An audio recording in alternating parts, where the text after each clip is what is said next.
गुरुदेव, मैं एक नाम पर नहीं टिक पाता। आपके श्री मुख से नाम महिमा सुनी तो राम नाम जपना शुरू कर दिया। फिर पूज्य राजेंद्र दास जी महाराज जी के मुख से सुना कि एक सियाजू का नाम 1000 राम नाम के बराबर है, तो सिया राम नाम जप करने लगा। कुछ दिन पहले पता लगा कि राम जी भरत भरत जपते थे, तो अब सिया राम भरत जपने लग गया। महाराज जी, अब मतलब आगे का डर है। हम कहते हैं राधा राधा नाम जपने से करोड़ों नाम अलग, राधा नाम है, क्योंकि स्वयं हरि जपते हैं। हरि रसना राधा, तो अब सिया राम भरत राधा। फिर श्री पार्वती जी कहती है, सती जी कहती है कि शिव, ये 2 अक्षर नाम अनंत महिमाशाली, तो सिया राम राधा शिव। फिर कोई और मिले तो फिर आगे और जोड़ते, तो पूरा लंबा मंत्र पूरा तैयार हो जाए। कोई एक नाम पकड़ लो, सब है। आप सच्ची मानो, जो राम नाम की महिमा है वही सिया नाम की महिमा, वही हरि नाम की महिमा, वही कृष्ण नाम की महिमा, वही राधा नाम की महिमा, भगवान के अनंत नाम है। इसीलिए गुरुदेव के मुख से लिया जाता है कि अगर गुरुदेव ने कह दिया राम राम, तो हमारे लिए सब कुछ राम राम है। गुरुदेव ने कह दिया राधा राधा, तो हमारे लिए राधा राधा है। तो ऐसे फिर मन भटकता नहीं कि हमको तो अधिकार नहीं है सब जपने का। हमारे गुरुदेव ने हमको कहा है राधा राधा जपो, हम राधा राधा जपते। इसीलिए श्री गुरुमुख का जो नाम दिया हुआ होता बड़ी जल्दी सिद्ध हो जाता है। ऐसे नहीं महिमा सुनते सुनते जीव भटक जाता है। अब आप महिमा सब संतों की अलग अलग अनुभूति है ना। ऐसे एक भगत थे, तो ज्ञानी पुरुष के पास गए तो उन्होंने कहा शिवोहम, तो शिवोहम जपने लगे। जब भगत के पास गए, प्रेमी भक्त के पास, तो उसने कहा दासोहम, तो बड़े परेशान हो गए कि अब हम शिवोहम जपे कि दासोहम जपे। तो शिवोहम और दासोहम दोनों उसी परमात्मा के लिए है, पर हम चल तो एक मार्ग में सकते हैं ना। शिवोहम और दासोहम एक मार्ग में चल सकते हैं। दास है प्रेम भक्ति और ये है ज्ञान अभेद भक्ति। तो हमको समझना होगा कि हम 2 मार्ग एक साथ नहीं चल सकते, एक मार्ग चल सकते हैं। सियाराम पकड़ो तो आंख मूंद के सियाराम सियाराम सियाराम सियाराम, तो कुछ नहीं, सब महिमा सुनो लेकिन बस सियाराम सियाराम सियाराम, तो पार हो जाओगे। नहीं तो जहां जहां सुनोगे, जो जो सुनोगे, क्या क्या जपोगे, कहां कहां तक जपोगे, कितना जपोगे, है कि नहीं। हाँ, अब उसमें भक्तमाल में जी में लिखा है कि लाख बार हरि हरि कहे, एक बार हरिदास। अब बताओ क्या करोगे, है आपसे याद है? तो अब कैसे जोड़ोगे तुम सिया राम राधा हरिदास? कितना लाख बार हरि हरि कहे और एक बार हरिदास। भैया ये नाम महिमा है। सब नाम समान सामर्थ्यशाली, हमसे मान लो बात हमारी, सब नाम समान सामर्थ्यशाली है, क्योंकि सब नाम भगवान की प्राप्ति कराते हैं। तो आपको जो प्रिय नाम लगे वो पकड़ लो, आजीवन उसी से को जपो। कुछ भी महिमा सुनो तो यही सोचो कि सब हमारे नाम की ही महिमा है, प्रभु की। ये सब प्रभु के नाम है, बार बार बदलो नहीं और जोड़ो नहीं। हम ये जरूर कहते हैं कि सिया राम जपो, मतलब युगल नाम बहुत माधुरी है इसमें। तो सिया राम सिया राम सिया राम, बस इसी में भरत जी प्रसन्न, इसी में हनुमान जी प्रसन्न, इसी में पूरा जगत प्रसन्न। जा पर कृपा राम की हुई, ता पर कृपा करे सब कोई, बस ऐसा मान लो। ठीक है गुरुदेव महाराज जी, मैं पहले शिव जी की भक्त थी, अब राधा रानी ने कृपा करी है, उनका प्रेम है, तो अब मैंने मंत्र छोड़ दिया शिव जी का, तो उसका दोष लगेगा, मैं क्या करूं? नहीं, भगत से नहीं होता। गुरु मंत्र लिया है? लिया था, मंत्र लिया था, पर थोड़ा कुछ दोष दृष्टि हो गई थी।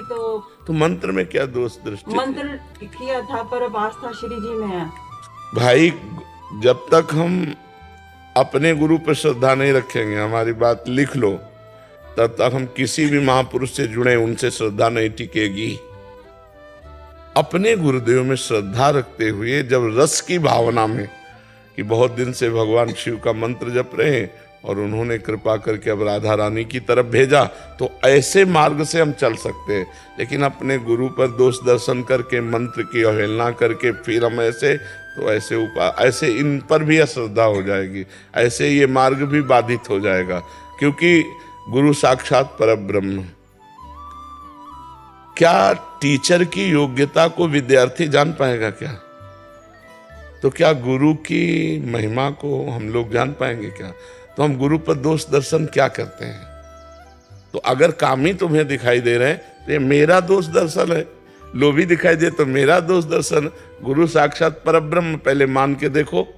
पर उनकी सब शिक्षा का हम पालन करते हैं, जैसा वो बोलते हैं वैसा करते थे। पर अब श्री जी अच्छा, नामदाता को ना मानो और नाम को मानो तो सिद्धि कैसे प्राप्त होगी? पर प्रभु वो अब श्री जी में आस्था है उनके। नहीं होगी आस्था, हमारी बात मानो, नहीं होगी आस्था, क्योंकि तुमने अपराध कर दिया। पहले दोष दर्शी, पहले वहां की दोष दृष्टि मिटाओ कि हे गुरुदेव भगवान, आपका संसार में कोई कुछ भी कहे, आप मेरे परब्रह्म परमात्मा हो, नाथ मेरी ये दोष दृष्टि मिटा दो आपके प्रति। जो जब सब जगह भगवान है तो क्या गुरु में भगवान नहीं? हम ये नहीं कहते कि उनके पास जाओ, पर हमारे अंदर जो दोष दर्शन आ गया उसको तो मिटा दो।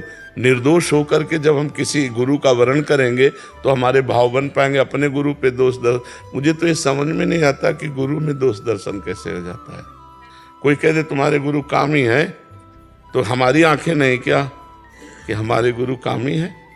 अगर कामी है हमारे गुरु तो भी हमारे लिए बंद नहीं है, लोभी है तो हमारे लिए बंद नहीं है। एक कामी और लोभी सांसारिक शब्द गुरु में कैसे लग सकता है? गुरुर ब्रह्मा गुरुर विष्णु गुरुर्देव महेश्वरा गुरु साक्षात परब्रह्म तस्मै श्री। इसीलिए हम सबसे कहते हैं उनसे मंत्र लिया, उपासना लिया, एकांत हो गए, भजन किए, दंडवत किए, न दोष दर्शन न होने पाए। अगर हमारा नजदीक रहने से दोष दर्शन होता तो दूरी बना लेना चाहिए और कभी गुरु की निंदा नहीं करनी चाहिए। बड़ा मुश्किल है इस माया से पार होना, और भगवान गुरु रूप में आए हैं। अब वो कोई लीला करें, हमें बर्दाश्त नहीं हो रही वो लीला, तो हम दूरी हो जाते, पर उन पे दोष दृष्टि नहीं करते। ये बात समझनी चाहिए।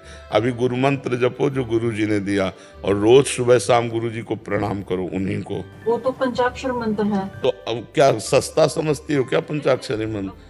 विश्व ब्रह्मांड को हिला के रख दे इतनी सामर्थ्य पंचाक्षरी मंत्र में। अब मैंने शिव बाबा से ही प्रार्थना की थी कि मेरे को इधर प्रेम भक्ति दो, तो इधर का मार्ग दे दिया उन्होंने। अब सारा प्रेम इधर। हाँ, अभी क्या हुआ, अभी की चर्चा में आपकी जबान से गुरु के प्रति दोष दृष्टि आई, तो आप पहले इसका समाधान करो कि हमारे गुरु साक्षात परब्रह्म में बिल्कुल दोष दृष्टि नहीं करती।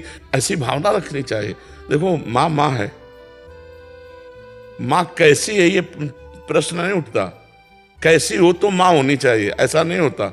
माँ है, अब इसके बाद जो है सो है, पर वो माँ है, गुरु हैं, और वो जैसे हैं वो जाने। हमको जो उन्होंने दिया वो हमें अपने मार्ग में चलते रहना। गुरु की निंदा करने वाला कभी भी किसी भी सतमार्ग में जाए वो सफल नहीं हो सकता, क्योंकि गुरु तत्व भगवान है, भगवान ही गुरु है, दूसरा कोई नहीं है। तो देखो, हमें अपने गुरु में भाव रखना है, हमें गुरु से भाव विमुख नहीं होना। हाँ, हम ये जरूर कहते हैं, यदि आपको ऐसा लगता है कि मेरी क्षमता नहीं है तो हम दूरी बना लें और गुरु के चरणों की रोज सुबह शाम पूजा करें मानसिक, और मंत्र जप करें, सिद्ध हो जाओगे, बढ़िया मंगल हो जाए। पहले अपनी बिगड़ी संभालो, फिर आगे बढ़ो, नहीं राधा रानी के भी मार्ग में सफल नहीं हो सकते।